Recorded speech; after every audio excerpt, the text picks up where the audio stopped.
Hello students, स्वागत है आप सभी का हमारे यूट्यूब चैनल पर। बच्चों, आज मैं आप लोगों को ईडियम के विषय में जानकारी दूंगा। आज जो मेरा चैप्टर होगा वो ईडियम्स एंड फ्रेजेस होगा। तो आज हम ईडियम्स को पढ़ेंगे। ओके, तो सबसे पहले हम ईडियम्स की मीनिंग समझ लें। ईडियम्स को हिंदी में मुहावरा कहते हैं। मुहावरा आप जानते होंगे, अगर हिंदी में आपने पढ़ा होगा तो मुहावरा में कुछ शब्द समूह होते हैं जिनका वर्डली मीनिंग कुछ अलग होता है और सेंस कुछ अलग निकलता है। जैसे फॉर एग्जांपल कह दूं कि गरजते सो बरसते नहीं। अब इसका अगर वर्डली मीनिंग आप देखें कि जो गरजता है वो बरसता नहीं है, और अगर सेंस देखें तो इसका मतलब जो ज़्यादा दिखावा करता है, जो ज़्यादा रोब दिखाता है, वो वास्तव में वैसा होता नहीं है। ओके, तो इस तरह का भाव व्यक्त होता है। या अधजल गगरी छलकत जाए हम कहें तो वर्डली मीनिंग है आधा भरा हुआ घड़ा छलकता जाता है।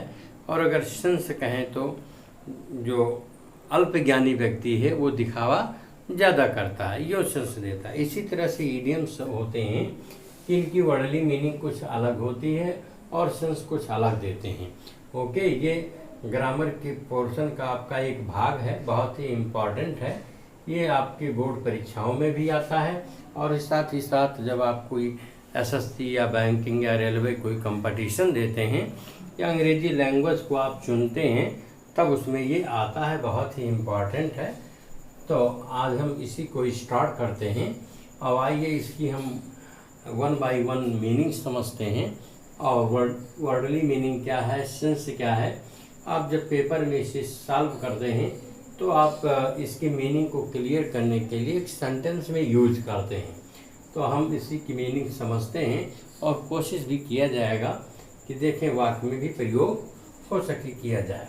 ओके, तो now let us start. A bed of roses.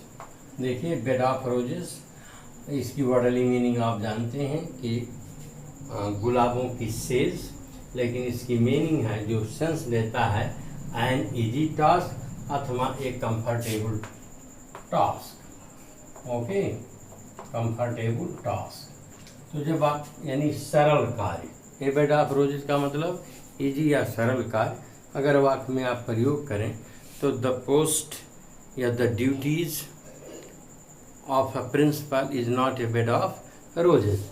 यानी प्रिंसिपल का पद अथवा उसका कार्य फूलों की सेज नहीं, अर्थात बहुत कठिन कार्य है। ओके, तो the post of a principal is not a bed of roses.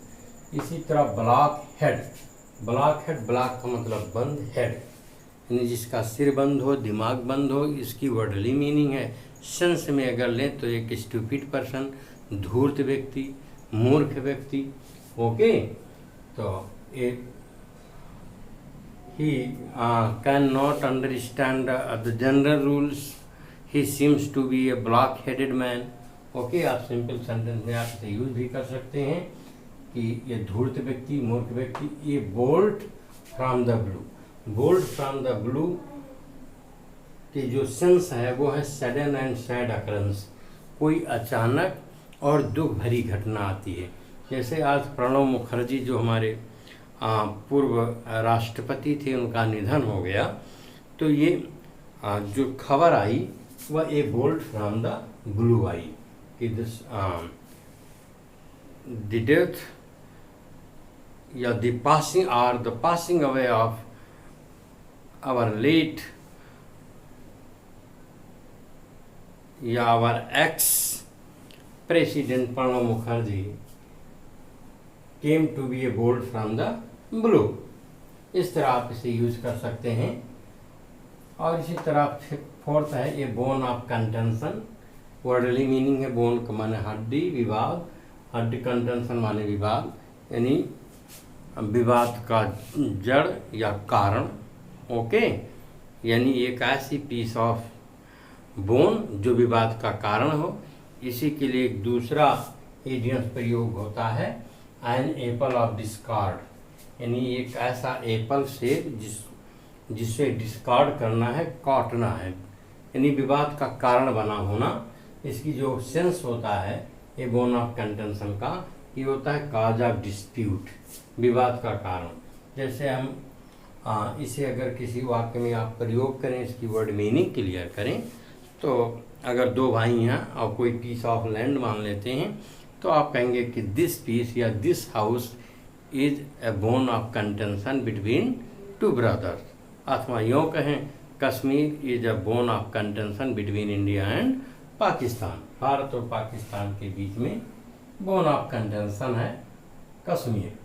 ये डार्क हॉर्स, डार्क हॉर्स उसे कहते हैं कि जो यानी वर्डली मीनिंग आप समझते हैं, डार्क काला घोड़ा, लेकिन इसकी वर्डली मीनिंग क्या होती है कि एक persons whose capabilities are greater than they are known to be, यानी ऐसे व्यक्ति जिनकी क्षमताएं जो हम आंकते हैं उससे ज़्यादा होती है। जैसे एग्जाम्पल के तौर पर, जैसे हम मान लें कि पूरे सेशन भर रामू पूरा मेडिकोर रहा, नीरस रहा, लेकिन परीक्षा के समय वह एक डार्क हॉर्स के रूप में अपने आप को साबित किया कि उसने अच्छे अंक लाए, है ना। तो इस तरह का जब सेंटेंस हो यानी फेज दिया हो डार्क हॉर्स का, तो उसका मतलब यही होता है छुपे रुस्तम में होना, छुपे रुस्तम में होना। यानी during the whole session Ram proved to be a mediocre, but at the annual exam time he came to be a dark horse as he got the first position in the class। आप ऐसे sentence को बना सकते हैं। ये new feather to one's cap, यानी किसी में एक नई अथवा अतिरिक्त अचीवमेंट उपलब्धि प्राप्त करना। ओके, जैसे for example he was awarded the Padma Bhushan award, it added a new feather to his cap. Once आ गया है किसी भी व्यक्ति के लिए तो हिज आप लिख सकते हैं, अगर किसी का प्रॉपर नाम लिखेंगे तो उसमें कामा लगा के इस लगाएंगे। और नेक्स्ट है a red letter day. Red letter day अगर आप वर्डली मीनिंग है तो आप प्रत्येक शब्द की मीनिंग जानते हैं कि एक तरह के रंजित दिन। ओके, अगर इसका हम सिंबॉलिक अर्थ या इसका जो सेंस है वो है ऑस्पिशियस डे, यानी काफ़ी महत्वपूर्ण दिन। तो आप यूज कर सकते हैं कि 15 अगस्त is an auspicious day in the history of our country. 15 अगस्त बहुत ही महत्वपूर्ण दिन है हमारे देश के इतिहास में। इसी तरह 8वां है ये स्क्वायर डील। स्क्वायर डील कहते हैं यानी बहुत साफ सुथरा लेन देन, यानी फेयर बार्गेन, बहुत साफ सुथरा लेन देन, साफ सुथरा हिसाब। ओके, तो जब कोई सेंटेंस आप यूज़ करें, क्योंकि आपको सेंटेंस में यूज़ करने के लिए आएगा, तो आप यूज़ करेंगे कि you can not expect A square deal from A dishonest man. Dishonest man से हम कहीं अच्छी या साफ सुथरे लेन देन की उम्मीद नहीं कर सकते। इसी तरह हमारा नेक्स्ट है above board. Okay, above board, जैसे बोर्ड सामने है तो इस पर हर चीज़ साफ दिखाई देती है, कोई चीज़ छिपा नहीं है। तो एबव बोर्ड का मतलब होता है ओपन भी होता है, फेयर अच्छा भी होता है, क्लियर होता है। ओके, तो एबव बोर्ड का मतलब यहाँ क्लियर। तो my math teacher teachers maths show beautifully that all the rules are above board to me। Okay, कि पूरे या all the rules of mathematics और trigonometry are above board to me। मुझे trigonometry के पूरे नियम आते हैं। नेक्स्ट आता है all in all. All in all को हम कहते हैं all powerful. All in all जानते हो कि सर्वे सर्वा मतलब होता है ऑल पावरफुल, सर्वशक्तिमान। ओके, तो जब इसे आप सेंटेंस में यूज करें तो कोई भी सेंटेंस में आप यूज कर सकते हैं इसका अर्थ स्पष्ट करने के लिए। As the father is all in the family you can say, और you can say the principal is all in the school. Okay, secret and open secret कहते हैं खुला रहस्य, इसकी वर्डली मीनिंग है ऑलरेडी नोन, जिसकी सेंस है sentence में जब आप यूज करें किसी के, I know everything in this matter, या you have nothing to say in this matter as it is an open secret. Okay. At a stone's throw, at a stone's throw, आप stone लें, throw करें यानी कोई चीज़ बहुत ही नज़दीक हो, ज़्यादा दूर ना हो, यानी वेरी नियर इसका मतलब होता है बहुत दूर ना होना, नज़दीक होना। As your house is at a stone's throw from my house, यानी मेरे घर से एक स्टोन्स थ्रो की दूरी पर है, इतनी दूर जितना पत्थर फेंके तो घर पर आपके गिरे। एट ए स्टोन्स थ्रो का मतलब ये। नेक्स्ट है at arm's length. At arm's length का मतलब एक हाथ की दूरी या एक बांह की दूरी, इसका मतलब होता है एट ए डिस्टेंस, यानी प्रॉपर डिस्टेंस, कुछ दूरी बनाए रखना। तो we should keep bad people at arm's length, यानी बुरे लोगों को मुझे एक हाथ की दूरी पर रखना चाहिए। ऐसे आप यूज कर लेंगे इसकी मीनिंग क्लियर करने के लिए। इसी तरह एट डैगर्स ड्रॉन, यहाँ पर डैगर माने होता है कटारी या तलवार, ड्रॉन माने खींची हुई तलवार। इसका मतलब खींची तलवार किसके बीच में होगी, जहाँ खुली अथवा बड़ी कट्टर दुश्मनी होगी, यानी जिसको खुली दुश्मनी या कट्टर दुश्मनी। तो इसे आप जब यूज करें कोई सेंटेंस में तो वाक्य में यूज कर सकते हैं मीनिंग क्लियर करने के लिए। जैसे कर लें, India and Pakistan are at daggers drawn on Kashmir issue, Kashmir के विषय पर भारत और पाकिस्तान खुली शत्रुता पे हैं। एट लॉर्स, एट लॉर्स का मतलब होता है फ्री। ओके, कि द वाक्य में प्रयोग करें कि the thief is still at large and the police is merely a spectator। Next at one's wits end, यहाँ पर वंस यानी किसी भी व्यक्ति के लिए हो सकता है, पास काफ़ी लगा है। और बिट्स का मतलब होता है बुद्धि दिमाग, यानी जहाँ पर बुद्धि दिमाग काम करना बंद कर दे उसको दूसरी वर्ड होती है परप्लेक्स्ड, कन्फ्यूज्ड, जिसको हम दूसरा लिख सकते हैं, या किम कर्तव्य विमूढ़, क्या किया जाए ये समझ में न आने की स्थिति को हम कहते हैं at one's wits end. Okay. और जब वाक्य में जैसे यूज करते हैं कि my resignation letter was typed and I put a sign because at that time my wits ended. Okay, यानी बुद्धि काम नहीं की। At sixes and sevens, at sixes and sevens कहते हैं कि डिस्पर्स होना, डिसऑर्डर में होना या बिखरा हुआ होना। Sixes and sevens very important है, अक्सर आता है आपके बोर्ड पेपर में। एट सिक्सेज एंड सेवन्स जिसकी मीनिंग इन डिसऑर्डर या डिस्पर्स्ड होती है, या स्कैटर्ड भी आप लिख सकते हैं। जैसे आप जो सेंटेंस में यूज करें कि when I entered the room I found my books at sixes and sevens, जब मैंने कमरे में प्रवेश किया तो मुझे पुस्तकें मेरी बिखरी हुई मिली। बर्ड्स ऑफ ए फीदर, यहाँ ऑफ ए फीदर, ए का मतलब होता है ए लाइक, माने एक समान, एक समान की पंखों वाले पक्षी, जिसका मतलब होता है एक समान डिस्पोजिशन के व्यक्ति। डिस्पोजिशन माने प्रकृति या नेचर, एक तरह के स्वभाव के व्यक्ति। जैसे शराबी है तो शराबी के साथ बैठेगा, उसका झुंड बनाएगा, और जो जुआ खेलते हैं वो उसका ग्रुप बनाएंगे। तो इट मीन्स यही होता है कि एक समूह के लोग अपना ग्रुप बना लेते हैं। ओके, तो पीपुल ऑफ वन नेचर आप यू कैन से,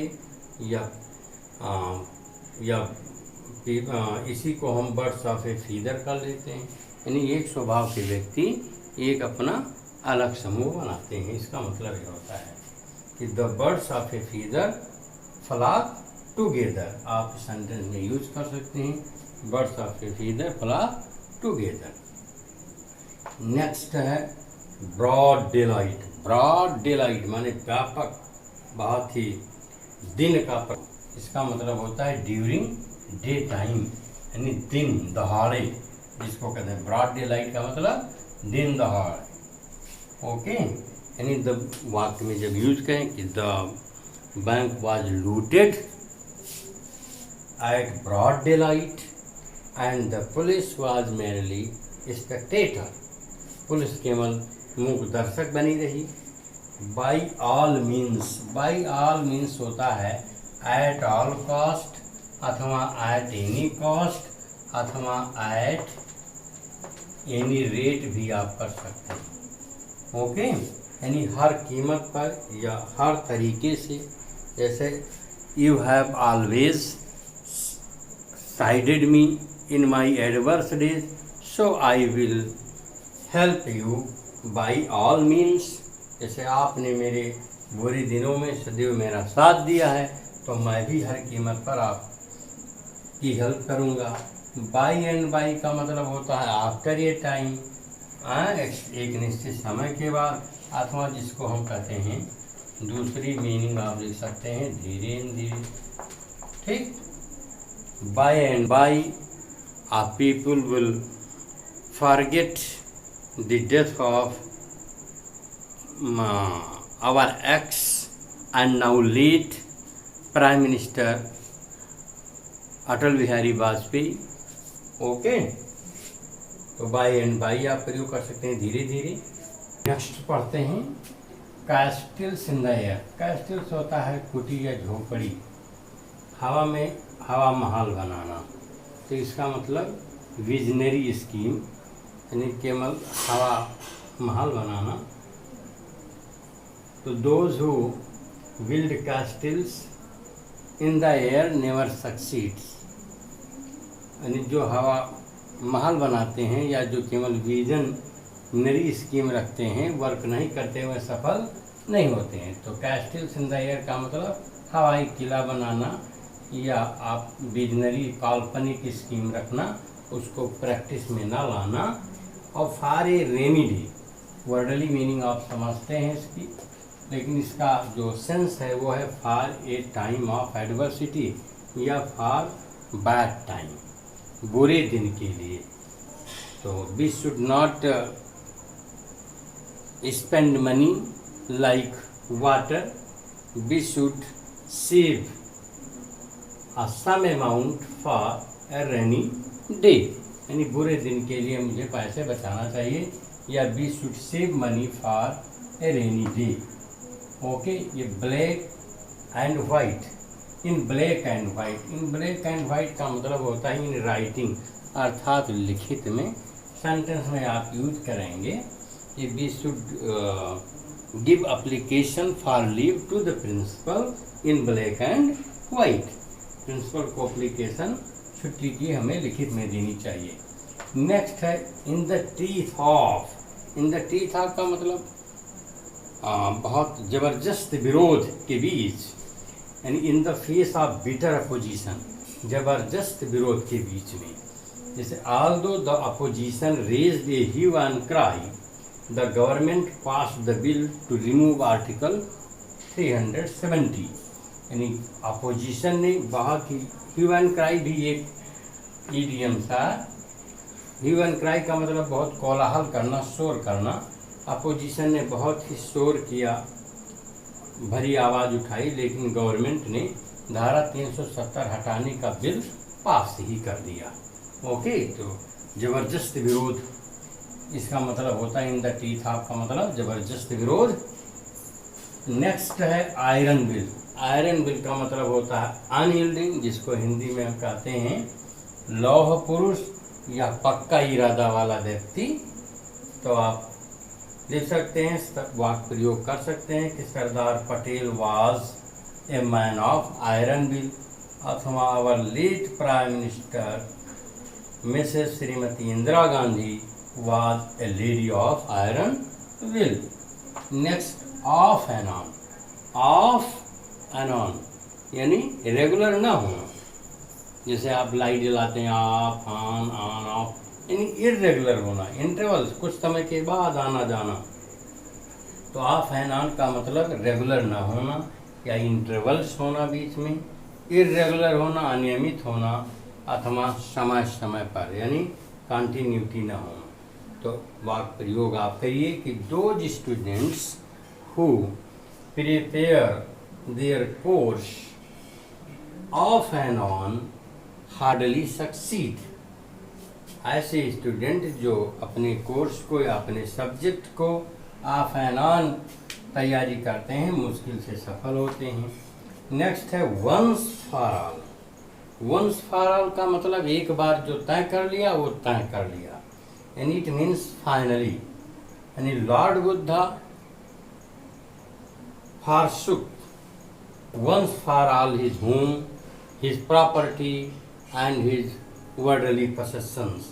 लॉर्ड बुद्धा ने एक बार में ही अपनी पूरी संपत्ति, भौतिक संपदा और घर को छोड़ दी। नेक्स्ट है speak and span. Speak and span का मतलब होता है क्लीन एंड टाइडी। ओके, इसका मतलब खूब साफ सुथरा। तो a students dress should be spick and span. बहुत इम्पॉर्टेंट है ये, आपके बोर्ड पेपर में भी आता है, कंपटीशन में भी आता है। स्पीक एंड स्पैन का मतलब क्लीन एंड टाइडी, साफ और सुथरा। नेक्स्ट है the apple of one's eye. Okay, या the star of one's eye, किसी की आंखों का तारा होना, यानी बहुत ही प्रिय होना। तो my son Devansh Arya is an apple to my eyes. Okay viewers and students, आज बस केवल इतना ही। आपको अगली वीडियो में मिलेंगे इससे आगे। तब तक के लिए goodbye, thank you for watching.